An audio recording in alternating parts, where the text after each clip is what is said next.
YouTube, what's going on? Nick here from The Real Heroes Show to bring you my first review of the Book of Boba Fett, Chapter 1, Stranger in a Strange Land. There will be spoilers, but I'm also going to do a little section that will be non-spoilers for people who haven't watched the episode. But I imagine most people have watched it. Again, I want to be fair to both who haven't, because I know we're all busy and whatnot. So without further ado, this was directed by Robert Rodriguez, and of course, we know from The Mandalorian Season 2, he directed, I believe it was episode or chapter 6, which had, Boba Fett in it, with Mando, written and created by Jon Favreau himself. Of course, we have the reprising roles from Tamora Morrison and Ming-Na Wen. And I have to say, for the most part, the acting was well done between the two. A lot of other minor characters that did a good job, but of course our main protagonists here were rather well, and again just kind of picked up their previous characters like it was yesterday. I really liked the score and the music. Of course, we got Ludwig Göransson back from The Mandalorian Season 1 and Season 2. It's similar, but it has a little bit of a different vibe because, of course, it's Boba Fett. But I thought it was equally as good as the score and the music that he created from the Mandalorian seasons.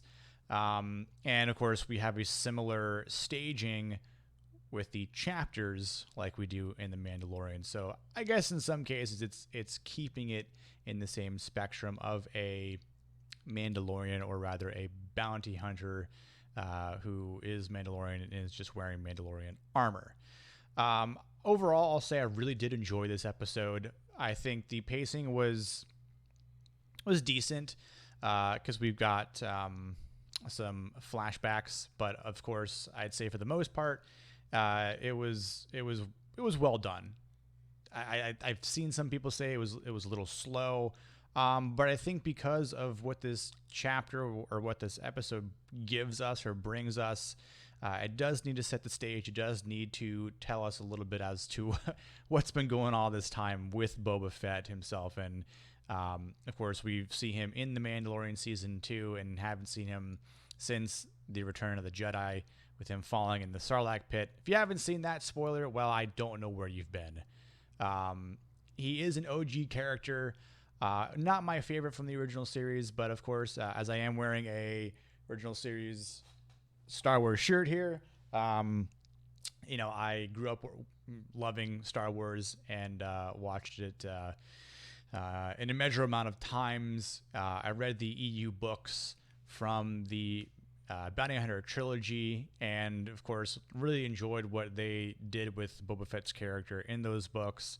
And of course, the EU isn't really regarded anymore as canon because it's called Legends now, which is something I'll save for another video for maybe down the road.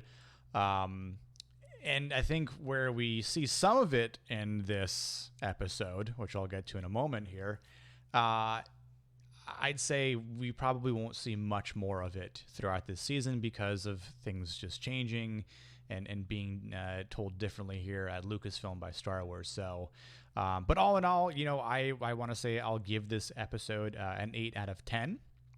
And if you're wondering why, well, I will explain more of that in detail in the spoiler section, which is taking place right now. Spoilers ahead, everyone. So you've got Boba in the back of the pod here. He's having these dreams, having flashbacks, which I think for the most part the pacing was done rather well. We actually see Camino, which if you haven't seen Bad Batch on Disney Plus, Camino is gone. Camino is destroyed. The facilities on Camino or no longer exist. And I'm not sure, I'm most likely sure that Boba Fett has no idea that that's actually happened, of course. We see another flashback to him being a child and picking up his father's helmet with Jango Fett's death. And of course, we see the scene that I wanted to see so much and so bad. And if this wasn't in this first episode or the season at all, I would have been fairly annoyed. But it's him in the Sarlacc pit being digested and him escaping And again, it's not a long scene, but the fact that we actually got it was great. And there's more to that. I don't know if we'll actually see it, but nonetheless, I'm glad we did get to see it. It really, to me, means a lot. And I'm not even that big of a Boba Fett fan compared to some other people out there, of course. But we see more about the Jawas stealing his armor. The one Jawa gives him like a smack to the face and knocks him out, and he laughs. I kind of, found that a little humorous, which I still enjoyed. Of course, we see him being held prisoner by the Sand People, by the Tusken Raiders, and throughout the episode, he earns their respect. Of course, he earns their respect when he and the Rodian captive, along with the youngling Tusken Raider, are digging for these water pods, and the Rodian uncovers or unveils this six-limbed sand creature, and Boba is there to the rescue, of course, to kill it. And the young Tusken brings the head back to the Tusken Tusken Raiders campsite. Get my tongue twisted there a little bit. Sorry about that. And he earns respect. The leader, kind of hands him the water, and he drinks it. He's like, ah.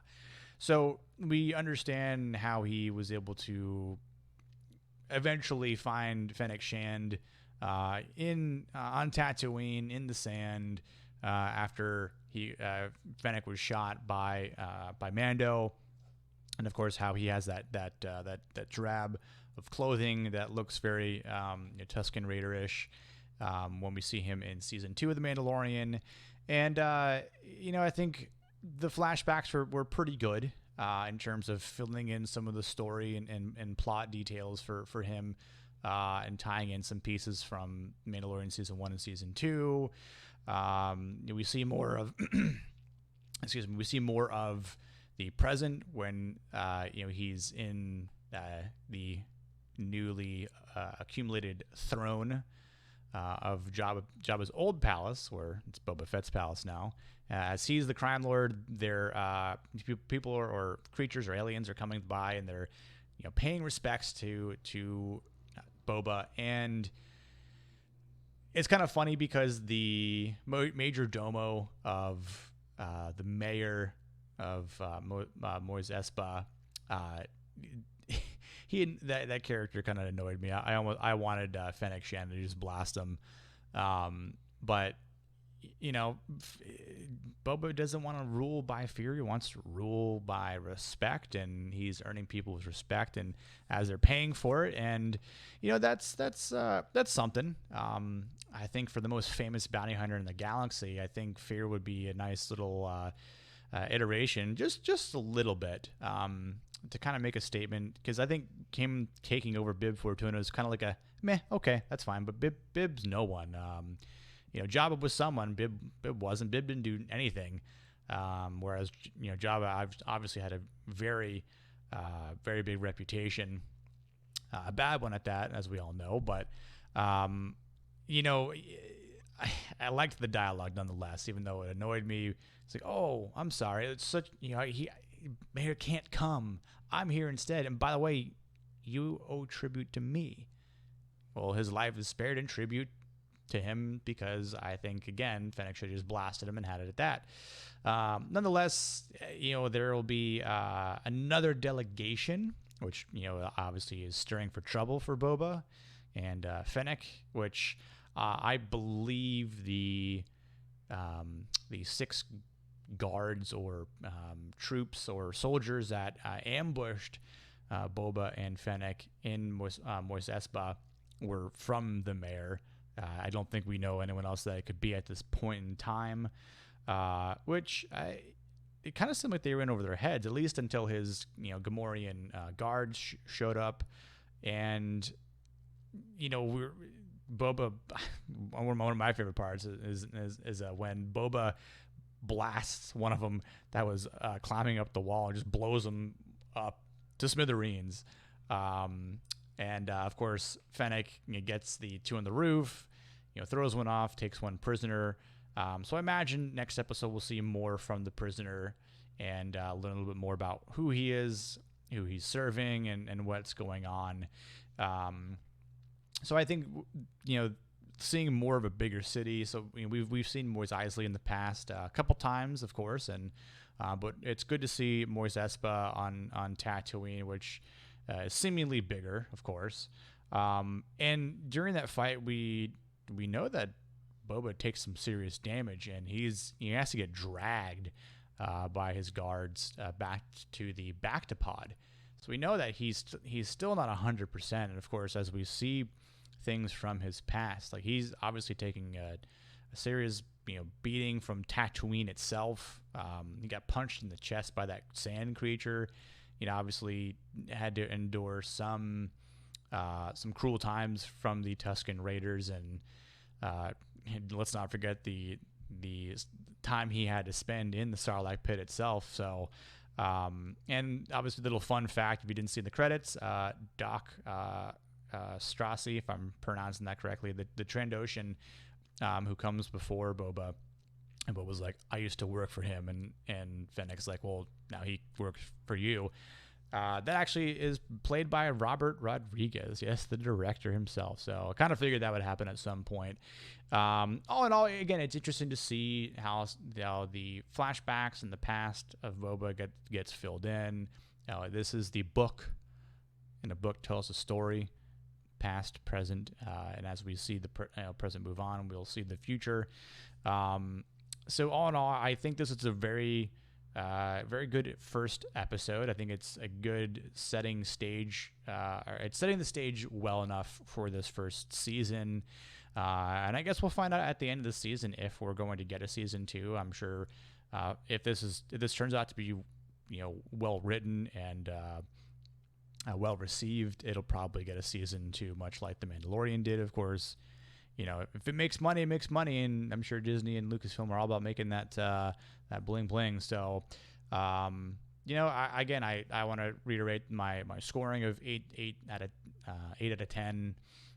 Again, just to reiterate, the acting was great, the music was great, the effects were great. Obviously, it looked great because of the technology that they've used from the Mandalorian season. So, I want to say it met my expectations. I was expecting a good story, and hopefully they continue to do right by an OG character like Boba Fett. And, let me know in the comments section if you enjoyed this first episode, if you didn't like it, if there are any parts that you didn't really care for, or if there's certain parts that you really, really enjoyed. So, I'll be covering this on a weekly basis. I'll probably either release episodes on a Thursday morning after they premiere on a Wednesday, or maybe later that evening. I kind of want to at least give people some time to watch the episode and then maybe check out my review. So I really appreciate all the support, and until next time, I'll see you all on the next video. Cheers.